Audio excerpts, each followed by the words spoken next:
Hello all. Welcome to the daily answer writing initiative by IES Network. So today is day 23 and today we are taking again a portion from science and technology. अब science and technology के अंदर जो हम आज topic ले रहे हैं that is from space technology और स्पेस टेक्नोलॉजी का एक बहुत ही एप्लीकेशन ओरिएंटेड क्वेश्चन है that is from space debris जिसको हम टेक्निकल लैंग्वेज में कैसलर सिंड्रोम भी बोलते हैं। तो स्पेस डेब्रीज का और कैसलर सिंड्रोम का जो टॉपिक है थीम है बहुत ज़्यादा न्यूज़ में रही थी इन द लास्ट 1.5 ईयर्स और रिकरेंटली क्या है कि इस पे बहुत सारे टेस्ट सीरीज़ के अंदर भी क्वेश्चंस कवर किए जा रहे हैं। तो आज हम देखेंगे कि स्पेस डेब्रीज क्या होती हैं, क्यों ये टॉपिक इंपॉर्टेंट है, क्यों रीसेंट टाइम्स में एक टॉपिक न्यूज़ में था। तो अगर बात करें हम तो रिसेंटली क्या है कि बिफोर 1 ईयर और 2 इंडिया ने अपनी एंटी सेटेलाइट मिसाइल को लॉन्च किया था। एंटी सेटेलाइट मिसाइल वो मिसाइल होती है जो कि क्या है कि लियो या फिर हमारी लो अर्थ ऑर्बिट के अंदर जो भी डिफंक्ट सेटेलाइट्स हैं, जो कि सेटेलाइट्स क्या है अब काम करना बंद कर चुकी हैं, उनको उसने इंटरसेप्टर मिसाइल ने क्या है कि डिस्ट्रॉय किया था लो अर्थ ऑर्बिट के अंदर। तो जब इंडिया ने ये पर्टिकुलर स्टेप लिया जिसको हमने मिशन शक्ति नाम दिया, तो क्या हुआ कि बहुत सारी क्या कि जो इंटरनेशनल स्पेस एजेंसीज हैं उनका बहुत ज़्यादा क्रिटिसिज्म आया कि इस पर्टिकुलर एक्शन ने क्या किया, ऑल्दो इंडिया को फोर्थ नेशन बना दिया to have this particular space warfare technology after US, Russia and China. But at the same time ये जो डिस्ट्रॉय किया इंडिया ने लियो अर्थ ऑर्बिट के अंदर एक डिफंक्ट सेटेलाइट को, उससे क्या हुआ बहुत सारी स्पेस डेब्रीज या फिर स्पेस जंक क्या है कि क्रिएट हो गया है। तो एक तो ये बहुत बड़ा क्रिटिसिज्म था मिशन शक्ति का by the international space agencies. Eight the same time अगर आप बात करूँ तो रिसेंट में हमें पता है कि तियानगोन 1 जो चाइना का क्या है कि एक स्पेस लेबोरेटरी का प्रोटोटाइप था, एक स्पेस स्टेशन का प्रोटोटाइप था तियानगोन 1 किसका, चाइना का। तो वो भी क्या है कि 2016 में क्या है कि डिफंक्ट हो गया था या फिर बंद हो गया था। एट द सेम टाइम क्या हुआ था कि वो रिसेंटली क्या है कि साउथ पैसिफिक ओशन में आके गिरा, उसकी री एंट्री हुई और वापस वो आके under the gravity of the earth वो वहाँ पर आके क्या है कि फॉल हुआ in the south Pacific ocean. तो वो भी क्या एक रीसेंट एग्जाम्पल था किसका, स्पेस डेब्री का। अब हम बात करते हैं किस तरीके से क्वेश्चन पूछा जा सकता है, क्या कैसलर सिंड्रोम होती है और कौन कौन से ऐसे नए टेक्निक्स हैं जिससे कि हम स्पेस डेब्री का रिमूवल कर सकते हैं from the Leo that is low earth orbit. और क्यों इंपॉर्टेंट है इसका रिमूवल करना, बिकॉज ये जो डेब्रिस है ये बहुत छोटी छोटी और बहुत फास्ट स्पीड पे क्या है कि मूव करती हैं। और अगर हमारा जो इंटरनेशनल स्पेस स्टेशन है लियो अर्थ ऑर्बिट के अंदर या फिर और भी जो हमारे इंपॉर्टेंट सेटेलाइट्स हैं for navigation communication purposes in the low earth orbit, अगर ये क्या है कि स्पेस डेब्रिस बहुत ज़्यादा स्पीड की फॉर्म में एक बुलेट की तरह अगर आके इस पर अटैक करेगा जो हमारी भी एक्टिव सेटेलाइट्स हैं, स्पेस स्टेशन हैं, तो उसको डिस्ट्रॉय कर सकता है। इवन स्पेस टूरिज्म की तरफ भी हम जा रहे हैं, स्पेस टूरिज्म की तरफ हम जा रहे हैं तो हमें क्या है कि लो अर्थ ऑर्बिट को पार करके क्या है कि स्पेस से बाहर अर्थ के एटमॉस्फेयर से बाहर निकलना पड़ेगा। एंड देयरफॉर अगर ये सारी डेब्रीज जो हैं बुलेट के फॉर्म में बहुत बुलेट की स्पीड से क्या है कि स्पेस में ट्रेवल कर रही हैं, तो ये क्या है कि हिट कर सकती हैं हमारे स्पेस क्राफ्ट को और जिससे डिस्ट्रक्शन हो सकता है both to property and life. So let's start our video. So if we talk about today's day 23, and today again we have taken a topic from GS paper 3 and that is from science and technology, specifically from space technology, and the topic is space debris. If you have any doubts regarding the previous videos you can contact me on this. Now अगर आप देखो इसका कि क्या gravity of the situation है, किस तरीके से क्या है कि हम जो टॉपिक डिस्कस कर रहे थे अगर उसको विजुअली देखना चाहो तो this is our LEO that is low earth orbit. और ये लो अर्थ ऑर्बिट के अंदर क्या है कि ये जो मैक्सिमम डेंसिटी वाला क्या है कि रीजन है जहाँ पर क्या है कि हमारी एक्टिव सेटेलाइट्स, हमारा स्पेस स्टेशन सब काम कर रहे हैं। But at the same time ये छोटे छोटे डॉट्स जो हैं ये क्या हमारी सारी स्पेस डेब्री हैं। अगर आप बात करूँ तो there are currently more than 20,000 large trackable space debris orbiting around the earth, ठीक है। But at the same time अगर आप छोटी छोटी डेब्रीज की बात करो तो they are in millions and millions. तो ये पूरी ग्रेविटी सिचुएशन है। अगर आप देखो तो these debris actually travel at 8 kilometre per second की स्पीड से and therefore they are actually more faster than a bullet. और ऐसी स्पीड से कोई भी क्या है कि डेब्री अगर किसी स्पेस क्राफ्ट को हिट करेगी तो वो उससे क्या है पूरा का पूरा डिस्ट्रॉय कर सकती है, डिस्ट्रक्शन कर सकती है उसका। तो ये सारा हमारा क्या है कि ग्रेविटी सिचुएशन है, इसके ऊपर हम एक क्वेश्चन सॉल्व करने की कोशिश करते हैं। अब क्वेश्चन जो लिया है मैंने आज that is what is Kessler syndrome, discuss the steps taken globally to prevent it. तो हम जो स्पेस डेब्री वाला टॉपिक है हमारा उसको टेक्निकल टर्म्स के अंदर एक साइंटिस्ट थे, स्पेस साइंटिस्ट थे, उन्होंने क्या है जिनका नाम कैसलर था, तो उन्होंने क्या है कि कैसलर सिंड्रोम दी थी। तो वो पूछा है फर्स्ट क्वेश्चन में कि what is Kessler syndrome. Second question में पूछा है कि डिस्कस करो क्या स्टेप्स ग्लोबली लिए गए हैं अभी इस सिंड्रोम को, इस पर्टिकुलर स्पेस डेब्री की प्रॉब्लम को प्रिवेंट करने के लिए। तो अगेन इट्स अ 10 मार्कर, तो हमारे पास क्या है कि 2 पेजेस होंगे। देन वी हैव रफली around 7.5 minutes to attempt this question. अब इसमें क्वेश्चन टैग की बात करें तो फर्स्ट क्वेश्चन टैग क्या है हमारा, व्हाट है, सेकंड क्वेश्चन टैग क्या थोड़ा हैवी है, दैट इज़ डिस्कस। तो हम क्या ज़्यादा वेटेज हमारा लेट्स से 30 to 40% किसको देंगे यहाँ पर, और यहाँ पर कितना देंगे हम 60 to 70% सेकेंड पार्ट को देंगे। 15 मार्कर में भी आएगा तो भी 15 मार्कर में डिस्कस वाले टॉपिक को ही क्या हम ज़्यादा वेटेज देंगे। तो अब इंट्रोडक्शन से स्टार्ट करते हैं। तो इंट्रोडक्शन के अंदर again you can write 2 types of introduction, you can again go with what और why kind of introduction. Why के अंदर जो हमने अभी रिसेंट क्या है कि इंडिया का ASAT मिशन जो था, एंटी सैटेलाइट मिशन या मिशन शक्ति जो था, उसका आप क्या है कि रेफरेंस देके आप लिख सकते हो। और व्हाट के अंदर क्या है कि सबसे बेसिक है कि क्योंकि क्वेश्चन में व्हाट पूछा है तो हम सिंपली क्या है केस्लर सिंड्रोम को समझा देते हैं। अब केस्लर सिंड्रोम की अगर आप बात करूँ तो केस्लर सिंड्रोम क्या है, एक टर्म यूज़ हुआ है, ठीक है, in the discussion of space debris, ठीक है, it's a technological term in the used for the phenomena of space debris. और ये क्या बात करता है कि वेयर आर्टिफिशियल ऑब्जेक्ट्स, जो आर्टिफिशियल ऑब्जेक्ट्स होते हैं स्पेस के अंदर, और हमारे केस में क्या होगा LEO, that is low earth orbit के अंदर जो भी आर्टिफिशियल ऑब्जेक्ट्स हैं उनकी अगर डेंसिटी, उनकी डेंसिटी या अगर सिंपल भाषा में बोलूँ तो मैं उनकी क्वांटिटी अगर बढ़ जाती है, ठीक है, और इतनी ज़्यादा बढ़ जाती है कि वहाँ पर क्या है कि उनका कोलिजन स्टार्ट हो जाता है होना, आपस में उनका कोलिजन होना ना स्टार्ट हो जाता है। और वो कोलिजन क्या है कि आपस में इनवाइट करता है फर्दर कोलिजन्स को, फर्दर कोलिजन्स को। तो एक तरीके से क्या हो रहा है यहाँ पर कैस्केडिंग इफेक्ट हो रहा है किसका, of the collisions of the space debris. एक कैस्केडिंग इफेक्ट के अंदर ये चीज़ें चली जाती हैं। तो आप सिंपल से लिख लो that Kessler syndrome is a term used for phenomena where density of artificial objects in the low earth orbit is high enough that collisions between objects could cause cascading of collisions which is increasing the space debris, in turn increasing the space debris। तो ये होता है पूरा Kessler syndrome. अब syndrome अगर आप बात करो तो एक बायोलॉजिकल टर्म है, सिंड्रोम जो है एक बायोलॉजिकल टर्म है, और सिंड्रोम का जो मतलब होता है that is group of diseases, group of diseases होता है बायोलॉजिकल टर्म में, ठीक है। तो इसका मतलब क्या है कि इससे क्या होगा, केस्लर सिंड्रोम के अंदर क्या है कि स्पेस डेब्रीज तो इंक्रीज हो ही रही हैं, ठीक है, एट द सेम टाइम क्या हो रहा है हमारे पास ये सारी स्पेस डेब्रीज क्या है कि और भी सारी प्रॉब्लम्स को इनवाइट कर रही हैं। तो सारी इस प्रॉब्लम का गुच्छा क्या बन जाएगा हमारा केस्लर सिंड्रोम। अब बात करते हैं, तो हम पार्ट 1 के अंदर क्या करेंगे, इंट्रोडक्शन में डेफिनेशन लिख देंगे केस्लर सिंड्रोम की, फिर उस सारा फिनोमेना जो है केस्लर सिंड्रोम का उसको हम क्या है कि एक फ्लो चार्ट के फॉर्म में दिखा देंगे that is high density of objects in space. ये ऑब्जेक्ट्स कौन कौन से हैं, ये हमारी सैटेलाइट्स हैं, ये हमारा स्पेस स्टेशन है, ये हमारी बहुत अलग अलग डिवाइसेस जो हमने इंस्टॉल किए हैं किसमें स्पेस के अंदर वो हैं। इस सैटेलाइट्स के अंदर क्या है कुछ एक्टिव सैटेलाइट्स हैं जो कि अभी क्या है कि स्टिल वर्किंग, कुछ क्या है कि डॉर्मेंट हो गई हैं, या फिर जिसको हम डिफंक्ट भी बोलते हैं, डिफंक्ट मतलब they are no more into function, तो डिफंक्ट सैटेलाइट्स भी हैं। तो ये सारी क्या है कि इनकी डेंसिटी इतनी ज़्यादा हो जाएगी स्पेस के अंदर, स्पेसिफिकली लो अर्थ ऑर्बिट के अंदर, कि उनमें कोलिजन स्टार्ट हो जाएगा। और किसी भी दो के अंदर एक बार कोलिजन हुआ तो ये क्या करेगा, it will increase the debris. कैसे इंक्रीज होगा, क्योंकि बहुत ट्रैवल फास्ट स्पीड से कर रहे हैं, तो जैसे कोलिजन होगा तो और क्या कि छोटे छोटे डेब्रीज इससे फॉर्म होंगे which will increase the debris in the space, and these increase debris will actually further increase the likelihood of further collisions. तो ये यहाँ पर क्या हो जाएगा, कैस्केडिंग इफेक्ट हो जाएगा, या फिर हम बोलें एक डोमिनो इफेक्ट हो जाएगा किसका, कोलिजन्स का इन द लो अर्थ ऑर्बिट। और क्या है कि हमारी स्पेस डेब्रीज क्या है कंटिन्यूसली एक्सपोनेंशियल रेट पे इंक्रीज होती जाएगी। अब इसके एसोसिएटेड इश्यूज़ क्या हैं, तो एसोसिएटेड इश्यूज़ की अगर आप बात करूँ तो what it will be doing is it will be leading to destruction of active satellites. जो भी अभी क्या है कि रिसेंट टाइम्स में एक्टिव सैटेलाइट्स हैं, ठीक है, which are providing us the facilities of navigation, the facilities of communication, उनका क्या है डिस्ट्रक्शन हो सकता है पॉसिबल, वो क्या है कि डिस्ट्रॉय हो सकती हैं इस एक्सीडेंट से। At the same time if you want to talk about that it will also be not fruitful for the long term viability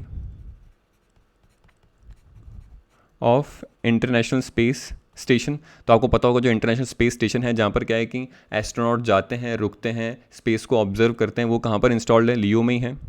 prelims का क्वेश्चन है तो लियो के अंदर ही है। तो वहाँ पर क्या है कि उसकी लॉन्ग टर्म वायबिलिटी के लिए, फिजिबिलिटी के लिए इंटरनेशनल स्पेस स्टेशन की वो भी क्या है कि एक चैलेंज हो सकता है। Eight the same time it can result in the use of space warfare. और ये क्या है कि ये पर्टिकुलर क्या है कि केस्लर सिंड्रोम है, ये स्पेस वॉरफेयर के लिए भी क्या है कि फ्यूचर में काम आ सकती है, या फिर इससे क्या है कि स्पेस वॉरफेयर्स क्या है कि और इंक्रीज़ हो सकते हैं।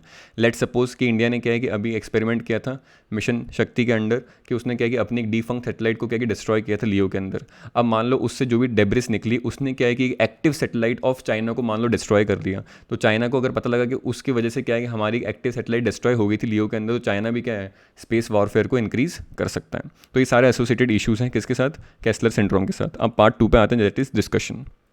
पार्ट 2 में हम हेडिंग लिख देंगे that is steps taken globally to prevent Kessler syndrome.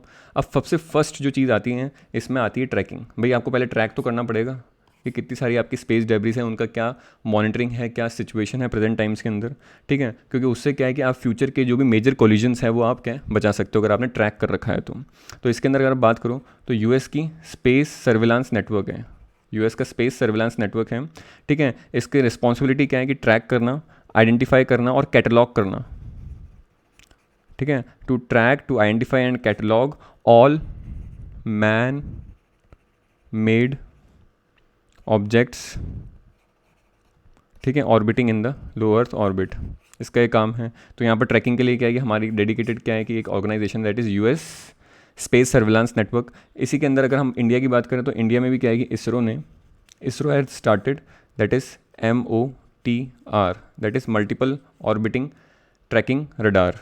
तो इसमें स्टार्ट किया है इसरो ने। ये क्या करता है, it can track 10 objects simultaneously at a time, ठीक है। तो स्पेस में क्या है कि 10 ऑब्जेक्ट्स को एक साथ क्या है कि ट्रैक कर सकता है at a single point of time. तो हमारे पास सबसे पहली चीज़ क्या है कि ट्रैक करना, मॉनिटर करना है कि what is the current situation of space debris in the low और that is low earth orbit. Second क्या है कि मिटिगेशन। मिटिगेशन का मतलब क्या होता है, किसी भी एक वर्स सिचुएशन को क्या है कि लेस वर्स बनाना, और किसी भी क्या है कि ख़राब सिचुएशन को इंप्रूव करने का मतलब क्या होता है, मिटिगेशन। अब मिटिगेशन की अगर जब बात करें तो मिटिगेशन के अंदर क्या है, we need to develop advance re entry technologies, जिससे क्या है कि जो भी डिफंक्ट सेटेलाइट्स हो गई हैं, जो भी सेटेलाइट्स के अंदर क्या है कि टेक्निकल प्रॉब्लम, टेक्निकल ग्लिचेस आ रही हैं और वो ग्राउंड स्टेशन से क्या है कि कांटेक्ट नहीं कर पा रही हैं, तो उनके लिए क्या है कि री एंट्री टेक्नोलॉजीज़ को क्या है कि बनाना, डेवलप करना, ताकि क्या है कि उनका री एंट्री हो सके और वो स्पेस के अंदर क्या है कि एक डिफंक्ट स्पेस डेब्री की तरह रह के ना रहे, सिर्फ एग्जिस्ट ना करें, उनका री एंट्री करवा लें हम वापस। At the same time we need to limit what we called as in orbit collision probability. किस तरीके से क्या है कि क्या लोकेशन होनी चाहिए, एक पर्टिकुलर ऑर्बिटल स्लॉट उस सेटेलाइट का क्या हमें डिसाइड करना चाहिए, जिससे कि क्या है कि फ्यूचर के अंदर कोलिजन्स की प्रोबेबिलिटी सबसे कम से कम हो। तो हमें क्या है कि मिटिगेशन के अंदर ये भी चीज़ का ध्यान रखना चाहिए। एट द सेम टाइम अगर हम बात करें तो we need to limit debris release during regular operations. तो जो भी सेटेलाइट के क्या कि रेगुलर ऑपरेशंस होते हैं, या फिर सेटेलाइट के जब भी कांटेक्ट करती है या फिर उसकी मेंटेनेंस होती है, तो उसके अंदर क्या है कि जो भी रेगुलर ऑपरेशंस हैं उसके अंदर हम ट्राई करें कि जो भी क्या है कि सेटेलाइट्स के आसपास के पुर्जे हैं या फिर आसपास के क्या है कि एडिशनल इक्विपमेंट्स हैं, उनका क्या है कि लिमिटेड रिलीज हो। तो ये सारी गाइडलाइंस भी क्या है कि यूएस का जो स्पेस एजेंसी है उसने दे रखी हैं। ये सब मिटिगेशन गाइडलाइंस है कि हमें पहले यही क्या है कि चीज़ें कम करनी चाहिए। अब बात करते हैं रिमूवल की, ठीक है। तो अब जो अदर स्टेप्स यूज़ किए हैं globally for the removal of space debris वो क्या क्या हैं, अब उसको देखते हैं। तो रिमूवल की बात ये करने का मतलब ये है कि जो भी स्पेस डेब्रीज अभी तक क्या है कि लियो में जनरेट हो चुकी हैं, बन चुकी हैं, उनका रिमूवल करना स्टार्ट करना पड़ेगा हमें। That is we need to remove the excess space junk from now onwards. तो रिमूवल के लिए अगर हम बात करें तो रिमूवल के लिए there is a particular mission called as remove debris mission. ये एक पर्टिकुलर मिशन है। ये मिशन किसकी है, this is of European Commission है प्लस अदर पार्टनर्स हैं इसमें, ठीक है। Some NGOs are also working with this particular initiative, ठीक है। तो ये European Commission plus other partners का एक इनिशिएटिव है that is remove debris mission. अब उन्होंने क्या किया है कि they have given a set of technologies for removal of space debris. अब इसमें फर्स्ट टेक्नोलॉजी क्या है, नेट कैप्चर है। नेट कैप्चर का मतलब क्या होता है कि involves a net that will be diploid at the target cube set. मतलब क्या है कि ये जो भी पर्टिकुलर मिशन है ये क्या करेगा, वहाँ पर कुछ डेमॉन्स्ट्रेशंस करेगा, ये स्पेस में जाके कुछ डेमॉन्स्ट्रेशंस करेगा। उस डेमॉन्स्ट्रेशन में क्या करेगा, ये एक स्पेस डेब्री खुद ही क्या है कि टारगेट के फॉर्म में क्रिएट करेगा। एग्जांपल अगर मैं दूं तो इसके लिए क्या है कि हमने एक सैटेलाइट बनाई है, वो सैटेलाइट क्या है कि स्पेस में जाएगी और स्पेस में जाने के बाद लेट से लियो अर्थ ऑर्बिट में वो गई सैटेलाइट, उस सैटेलाइट में से क्या होगा कि एक टारगेट निकलेगा। वो सैटेलाइट अपने आप एक टारगेट निकालेगी, ये टारगेट है, और वो क्या मानेंगे, ये टारगेट क्या है, उसको एक स्पेस डेब्री की तरह मानेंगे।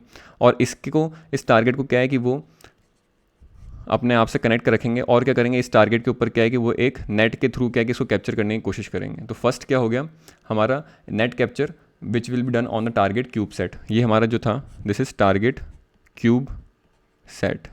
तो हम क्या है कि टारगेट भी खुद लेके जा रहे हैं ताकि हम एक डेमोन्स्ट्रेशन कर सकें, देख सकें कि जो हम यहाँ टेक्नोलॉजीज़ ग्राउंड पे बना रहे हैं वो वहाँ पर स्पेस में जाके एप्लीकेबल भी है या नहीं है, फीजिबल भी है या नहीं है।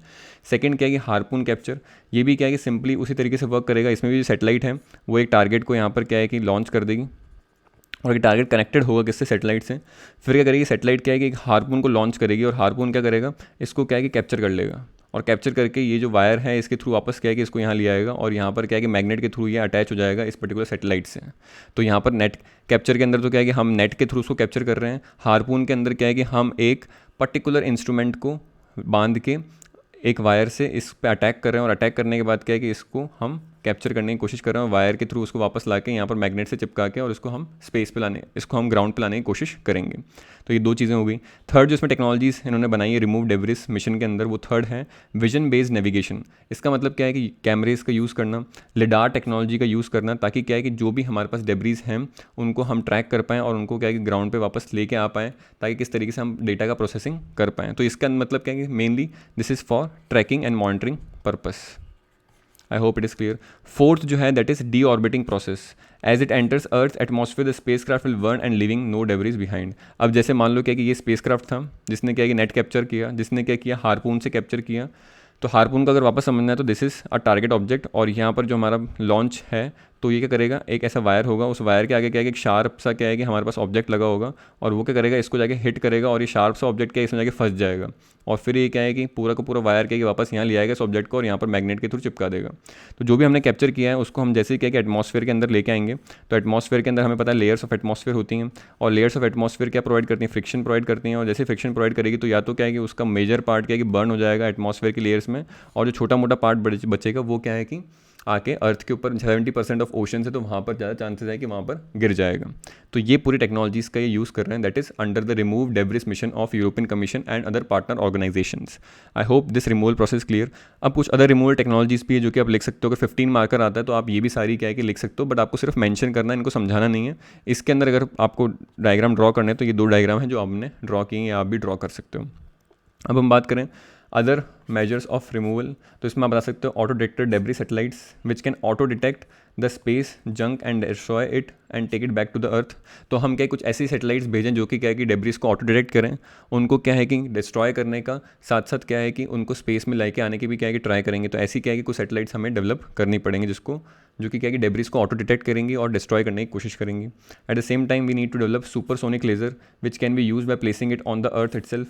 तो अर्थ पे क्या है कि हमें ऐसे सुपरसोनिक लेज़र के स्टेशन बनाने पड़ेंगे। अब सुपरसोनिक लेज़र की जो बीम होती है that is high very high intensity की बीम होती है, और ये इंटेंसिटी बीम क्या है किसी भी अच्छे से अच्छे ऑब्जेक्ट को क्या है कि बर्न कर सकती है, डिस्ट्रॉय कर सकती है। तो हम अर्थ पे क्या है कि ऐसे ऐसे स्टेशंस बनाए जिसमें क्या है कि हम सुपरसोनिक लेज़र को क्या है कि एमिट करें लो अर्थ ऑर्बिट में, और वहाँ पर जो भी क्या है कि डेब्रिस है जिसको हमने ट्रैक किया है, मॉनिटर किया है, उसको हम क्या है कि बर्न कर सकें। ये एक तरीका हो सकता है। तो Australia is actually doing this particular technology using it. Then हम आर्टिफिशियल रोबोट्स की बात कर सकते हैं। सी ये सब ट्रायल बेसिस पे अभी आर्टिफिशियल रोबोट्स की बात कर सकते हैं which can go to space and can work to destroy the orbital debris. Then space magnet जो हमने उस वाली सेटेलाइट में भी देखा था which can attract small pieces, जो बहुत सारे स्मॉल पीसेज थे which are less than 1 centimetre, जो कि millions and millions in number हैं।